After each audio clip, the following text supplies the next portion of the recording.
بسم اللہ الرحمن الرحیم۔ السلام علیکم۔ بلبل کو اس کی سریلی آواز اور میٹھے گیت کے لیے پنجرے میں قید کر دیا جاتا ہے۔ کیا کسی نے سنا ہے کہ کبھی کسی نے کوے کو پنجرے میں ڈالا ہو؟ ایک اجنبی ہونے کے باوجود آپ دن بھر جنونی قسم کی محبت کے الفاظ سنتے ہیں۔ شہد کی مکھی کی طرح تم بھی سینکڑوں گھر شہد سے بھر لیتے ہو، اگرچہ تمہیں یہاں سے ایک لمبی اڑان بھر جانا ہے۔ کوئی آئینہ دوبارہ لوہے میں نہیں بدلتا، روٹی دوبارہ گندم نہیں بنتی، پکا ہوا انگور پھر سے کھٹا نہیں ہو جاتا۔ اسی طرح اپنے آپ کو بالغ بنا لو اور بری تبدیلی سے محفوظ ہو جاؤ، ایک روشنی بن جاؤ۔ صرف دل سے ہی تم آسمان کو چھو سکتے ہو۔ جس طرح تمہارا نور ایمان کافروں کی آنکھ بجھا دیتا ہے، اسی طرح شہوت کی آنکھ کو خدا کا نور بجھا دیتا ہے۔ صبر خوشی کی چابی ہے۔ دنیا دار لوگ اپنے گریباں میں نہیں جھانکتے، اس لیے دوسروں پر تہمت لگاتے ہیں۔ اچھا بولنے کے لیے پہلے اچھا سننا ضروری ہے۔ ایک انسان کو پہلے سننا چاہیے اور اسی سے بولنے کا فن سیکھنا چاہیے۔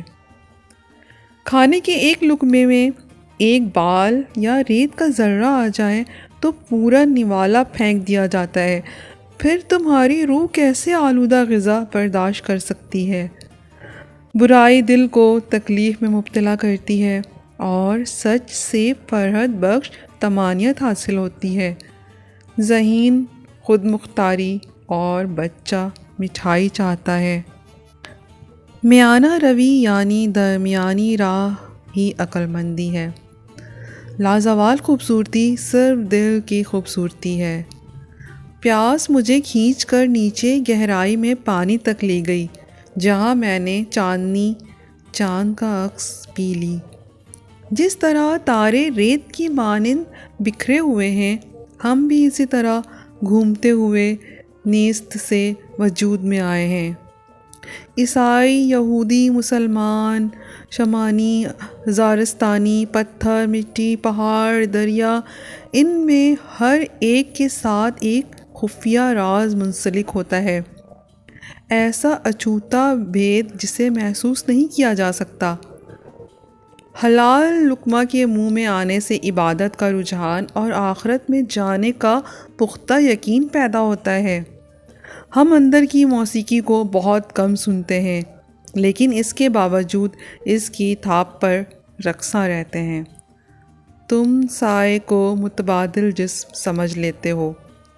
بھوکا شیر زیادہ خطرناک ہوتا ہے۔ کوئی چیز ہمارے پر کھولتی ہے، کوئی چیز بوریت اور دکھ پیدا کرتی ہے، کوئی ہمارے سامنے رکھا پیالہ بھر دیتی ہے، لیکن ہم صرف تقدس کا ذائقہ چکھتے ہیں۔ وہ اس انسان جیسا ہے جو چراغ لے کر سورج ڈھونڈنے نکلتا ہے۔ اللہ تعالیٰ کی جانب سے مصائب تنبیہ کرنے کے لیے آتے ہیں۔ یہ عین رحمت ہوتے ہیں تاکہ تجھے غفلت سے بیداری حاصل ہو۔